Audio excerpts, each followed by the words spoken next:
ہم نے آپ کے وہ جذبے دیکھے تھے ووٹ کو عزت دو، ہم تو سمجھے کہ بھائی انقلاب آ گیا، اب بھائی جمہوریت حاوی ہوگی، اور پنجاب میں ہمت آ گئی جمہوریت۔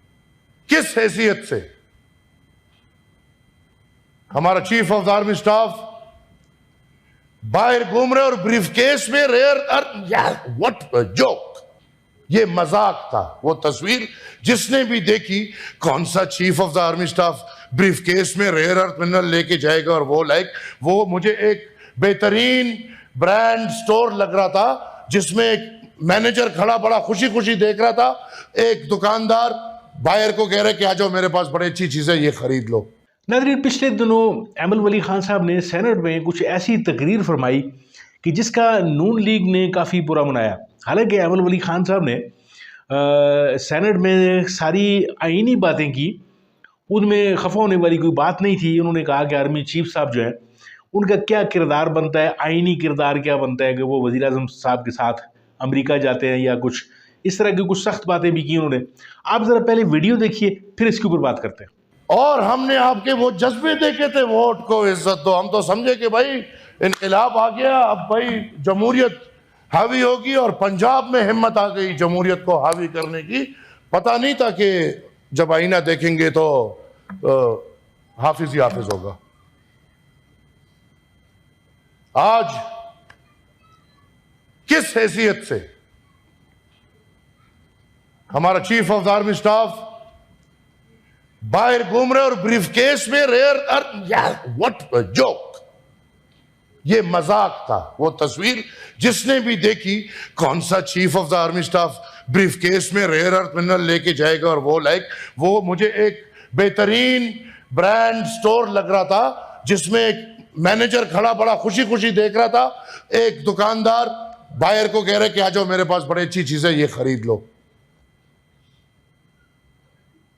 کس معاہدے کے تحت، کس قانون کے تحت، کس آئین کے تحت؟ یہ تو ڈکٹیٹرشپ ہے۔ This is, sorry to say, not democracy. The Minister of the Law Affairs is sitting there. کیا پارلیمان کی کوئی اہمیت ہے کہ نہیں ہے؟ آج تو آپ کو اور سعودی عرب کا معاہدہ ہو گیا، دنیا کو دکھا رہے ہو دونوں کا معاہدہ کرایا گیا ہے، کیونکہ we know کہ پاکستان کے تھریٹس اور سعودی عرب کے تھریٹس کہاں سے پل ہو رہے ہیں۔ کیا ایک ہوشیار آدمی یہ جو 20 نکاتی پوائنٹ آج آیا ہے، باتوں سے باتیں نکل رہی ہیں، یہ جو 20 نکاتی پوائنٹ اور جس میں بولا گیا ہے ٹرمپ نے کہ یہ ہمارے ساتھ پاکستان والوں نے مانا ہے، یہ کس پاکستان نے مانا ہے؟ I as a senator don't know it. یہ میرے سینیٹر دوست بیٹھے ہیں، کوئی بتا دے کہ یہ 20 نکات جو پاکستان جا کے مان چکا ہے، کسی کے ساتھ کوئی مشورہ ہوا ہے، یہ حکومت والے بتا دے۔ تارڑ صاحب بیٹھے، انفیکٹ وہ بتا دے، میرے خیال میں I'm sorry to say لیکن the facts are a bit different. تو I request the government کہ the prime minister اور chief جب بھی واپس آئے، I don't know آئے ہیں نہیں آئے ہیں، لیکن وہ جب بھی واپس آئے ایک جوائنٹ سیشن ہونا چاہیے، اور یہ جو اتنا بڑا سودا ہو رہا ہے، اس سودے پہ جو سوداگر ہے، اور ہمیں پتہ ہے کون بنا ہوا ہے آج کل سوداگر، وہ پارلیمان کے سامنے پیش ہو اور وہ پارلیمان کو بتائے کہ یہ کیا ہو رہا ہے۔ ایک خطرناک طرف جا رہا ہے ملک، کیونکہ ان 20 نکاتی نقطوں پہ تو عمل ہو جائے گا، میں اچھے تارے دکھائے گئے ہیں کہ فلسطین کو مان لیا جائے گا، لیکن میں سمجھتا ہوں کہ حماس کو ختم کرنے کے لیے کوئی اور راستہ نہیں بچا، تو یہ ایک ڈرامہ کھولا گیا ہے۔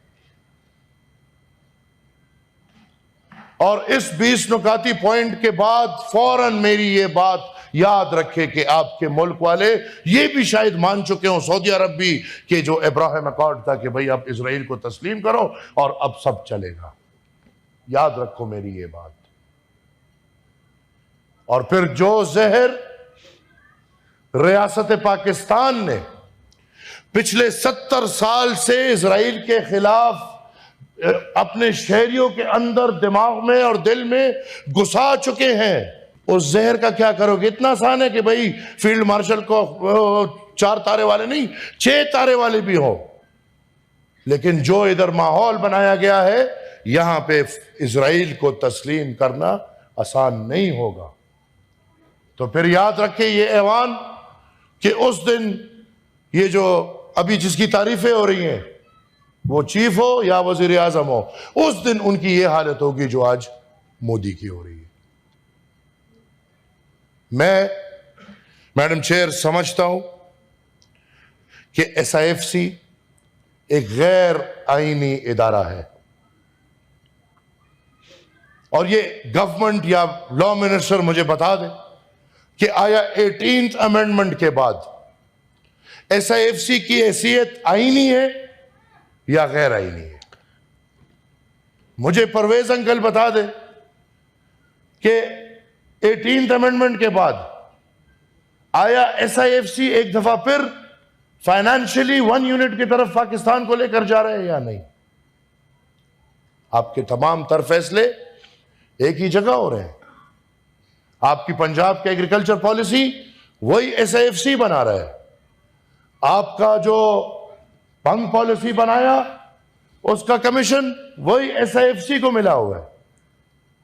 ریئر ارتھ منرلز وہی SIFC ڈیل کر رہے ہیں.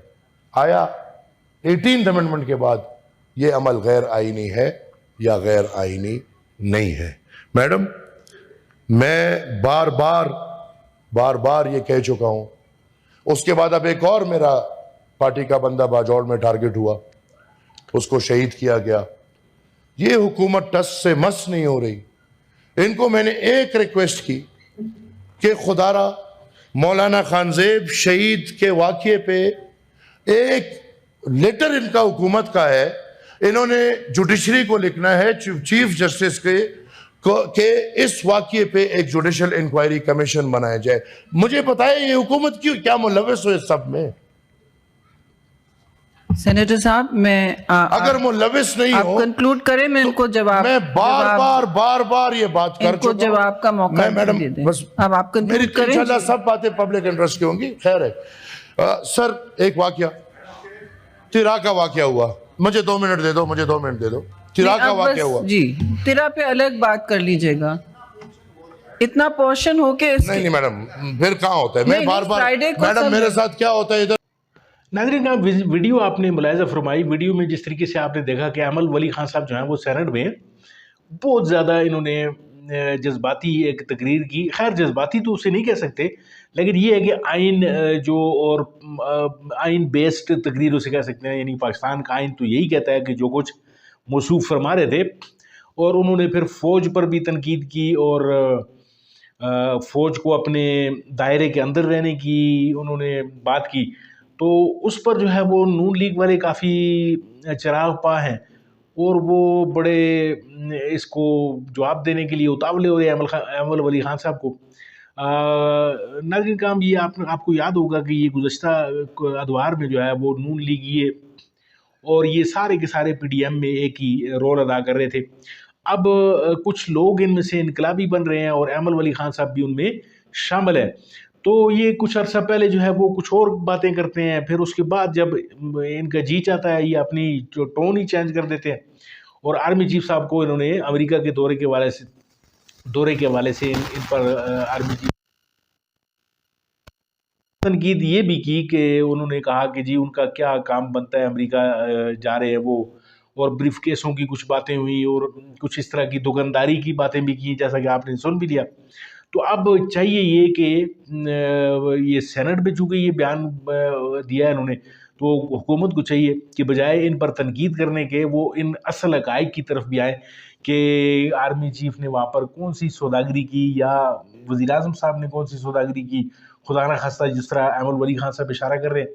تو مجھے امید یہ ہے کہ حکومت کی طرف سے بھی یہ کلیریفیکیشن جلد آ جائے گی. سنا تو یہ ہے کہ طلال چودھری نے جو ہے وہ اس پر کافی ایک بڑکیلی قسم کی ایک پریس کانفرنس کی ہے. دیکھتے ہیں کہ اس میں کیا ہے اور وہ بھی آپ کی خدمت میں ضرور رکھوں گا. میں ناظرین کرام ملتے ہیں آپ کے ساتھ کسی اور ویڈیو کسی اور موضوع میں. تب تک کے لیے دیجیے اجازت. اپنا بہت سارا خیال رکھیے، اپنے اس چینل کا بھی. اللہ آپ کا حامی اور ناصر.